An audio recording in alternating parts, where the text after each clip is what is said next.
அனைவருக்கும் வணக்கம்.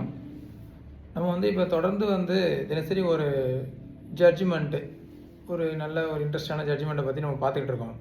அந்த அடிப்படையில் இப்போ இன்றைக்கி ஒரு ஜட்ஜ்மெண்ட் படித்ததில் என்னென்னா, அது ஒரு ஃபேமிலி டிஸ்பியூட்டு, கணவன் மனைவி சம்மந்தப்பட்டது. குடும்ப விஷயத்தில் பார்த்தோம்னா என்னென்னா கல்யாணம் பண்ணுறாங்க. அதிலே ஒவ்வொரு ஸ்டேஜ் இருக்குது, விவாகரத்து வாங்குறதுன்னு சொல்லிட்டு. இப்போலாம் என்ன மாதிரி ஆயிடுச்சுன்னா, கல்யாணம் ஆகி ஒரே வாரத்தில் விவாகரத்து பண்ணுறதே அதிகம். முதல்ல எப்படி இருந்ததுன்னா, விவாகரத்து போகிறது, டிவோர்ஸ் போடுறது என்னடா இது டிவோர்ஸ்லாம் போடுறாங்களே அப்படிங்கிற மாதிரி ஒரு காலம் இருந்தது. இப்போ ஒரு வாரத்திலே டிவோர்ஸ் போடுற அளவுக்கு காலம் வந்திருக்கு. ஆனால் சட்டத்திலே என்ன வச்சுருக்காங்கன்னா, சரி, ஏன்னா 2 பேர் வேறு வேறு இடத்துலேருந்து வாழ்ந்து இணைந்து வாழ்கிறாங்க.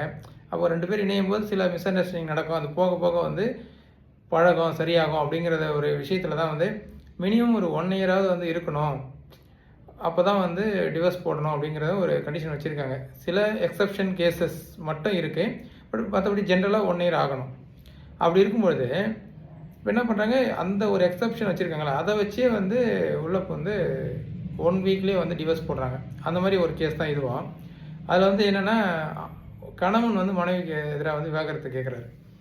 அதான் வழக்கம் போல் அத்தனை சவரன் ஒரு 30 லட்சம் வரைக்கும், 30லேருந்து ஒரு 50 லட்சம் வரைக்கும் அந்த கல்யாணத்துக்கு பொண்ணு வீட்டில் செலவு பண்ணியிருப்பாங்க.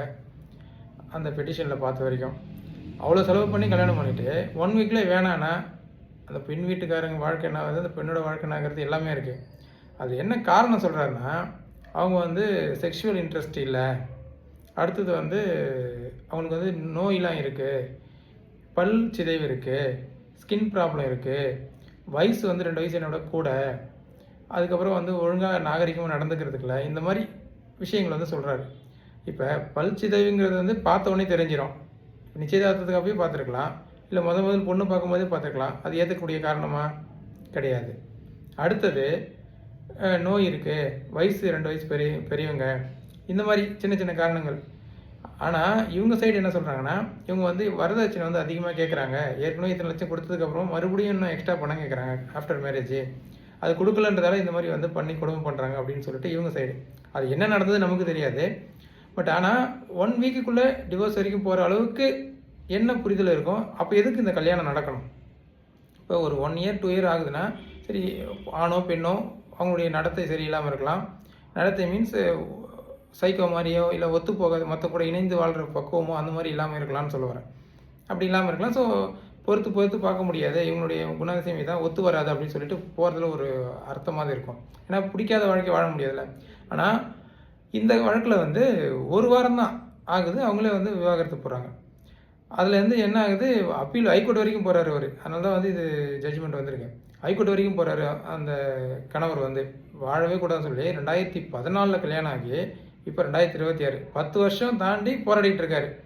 கோர்ட்டு கீழமை நீதிமன்றம் என்ன ஆகிடுச்சுன்னா, இவர் சொன்னதெல்லாம் பொய் அப்படின்னு சொல்லி டிவோர்ஸ் கொடுக்க முடியாதுன்னு சொல்லிடுச்சு.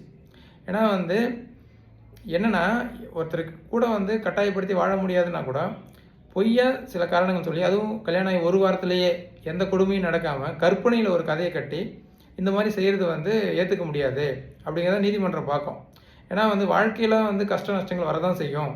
அதை அட்ஜஸ்ட் பண்ணி அடுத்த லெவலுக்கு கொண்டு போகணும். ஏன்னா ஜென்ரலாக மக்கள் பார்க்கணும், நான் தான் எனக்கு பிடிக்கலையே. இப்போ ஒரு ஃப்ரெண்டாக இருக்கட்டும், இல்லை அப்பா அம்மாவாக இருக்கட்டும், எந்த உறவாவது சண்டை இல்லாமல் இல்லை கசப்பு இல்லாமல் எந்த உறவாவது இருந்திருக்கா? கசப்புங்கிறது ஒரு உறவுன்னு இருந்தால் கசப்பு இருக்க தான் செய்யும்.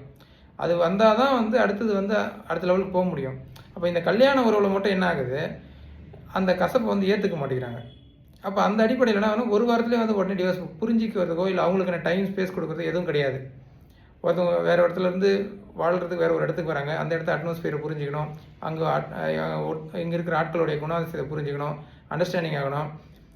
ஒரு வார்த்தையை பேசினா அந்த வார்த்தைக்கு வார்த்தை அர்த்தம் எடுத்து அதை பிரச்சனையாகிறது. இந்த மாதிரி காரணங்கள் தொடர்ந்து போகிறதால என்ன ஆகுது, அந்த டிவோர்ஸ் வரைக்கும் போயிடுறாங்க. இப்போ இதே அந்த அப்பாவோ அம்மாவோ அந்த பொண்ணை பையனுடைய அப்பா அம்மா சொல்கிறாங்க, அந்த பொண்ணை ஒரு வார்த்தையில் பொண்ணு ஒரு வார்த்தை பேசிட்டா உடனே சண்டையாக அதை மாற்றிடுவாங்க பேசி. ஆனால் அந்த பையன் அந்த அப்பாவை அம்மாவையும் எது பேசணும் அதை கண்டுக்க மாட்டாங்க. இப்போ என்னென்னா, யார் அந்த வார்த்தையை பயன்படுத்துகிறா, அப்போ அந்த ஃப்ரெண்ட்லி ரிலேஷன்ஷிப் இருந்தால் இந்த பிரச்சனை வராது. ஆனால் யார் சொல்கிறாங்களோ இதுதான் பையன் சைடும். அப்போ என்ன ஆகுது, மருமகனோ சொன்னால் அந்த வார்த்தைக்கு பவர் ஆனால் சொந்த பொண்ணோ பையனோ சொன்னால் அந்த வார்த்தைக்கு வந்து பவர் கிடையாது. எவ்வளோ திட்டினா கூட அதை வந்து அடுத்த லெவலுக்கு கடந்து போயிடுவாங்க. அந்த கடந்து போகிறத வந்து ஆளை பார்த்து, அதாவது அந்த திருமணமாகி வந்த பெண்ணை வந்து ஒரு வேற்று ஆளாகவே தான் வந்து ஒரு நீண்ட நாட்கள் வந்து அந்த சமூகம் வந்து ட்ரீட் பண்ணுறாங்க. திடீர்னு வேறு இடத்துல வந்து நம்மளை உரிமை கொண்டாடுறாங்களே அப்படிங்கிற எண்ணம், அந்த எண்ணம் சமூகத்தில் இருக்கிறதால இந்தமாரி விஷயங்கள் நடக்குது.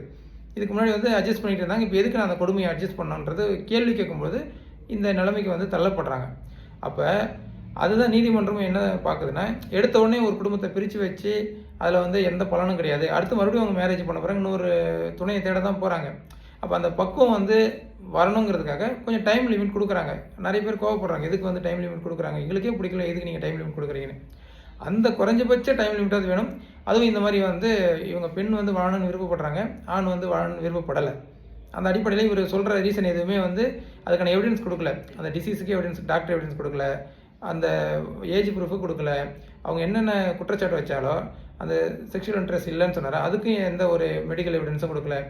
எதுவுமே கொடுக்காம இவருக்கு பிடிக்கல, அதாவது இந்த அவங்க பாயிண்ட் ஆஃப் வியூவில் சீர்வரிசை அதிகமாக கேட்டாங்க, வரதட்சணை அதிகமாக கேட்டாங்கன்னு அவங்க சொல்கிற குற்றச்சாட்டு எது நடந்தது தெரியல. ஆனால் இவர் சொல்கிற எந்த காரணத்துக்கும் ப்ரூஃப் இல்லை. அப்போ அது என்ன, அது நீதிமன்றம் ஒரு வாரத்தில் எதுக்கு இவங்களுக்கு வந்து மனமுறிவு ஏற்படணும், சரி சேர்ந்து வாழட்டும் அப்படின்னு சொல்லி அந்த பெட்டிஷனை டிஸ்மிஸ் பண்ணுறாங்க. மறுபடியும் ஹைகோர்ட்டுக்கு வராங்க. ஹைகோர்ட்லேயும் இவர் தரப்பில் எதுவுமே வந்து நியாயம் இல்லை, அவர் சொல்கிறது வந்து எந்த ப்ரூஃபும் இல்லை, அதனால வந்து டிவோர்ஸ் ஏற்றுக்க முடியாது. ஏன்னா குருவாலிட்டின்னு சொல்கிறார். என்ன அநேகமாக ஒரு பொண்ணு மேலே பழி சுமத்திருக்காரு, அந்த குருவாலிட்டி ப்ரூவ் ஆகணும்ல, ப்ரூவ் ஆனால் தானே கொடுக்க முடியும். அப்போ டிவோர்ஸ் வந்து டிஸ்மிஸ் பண்ணுறாங்க.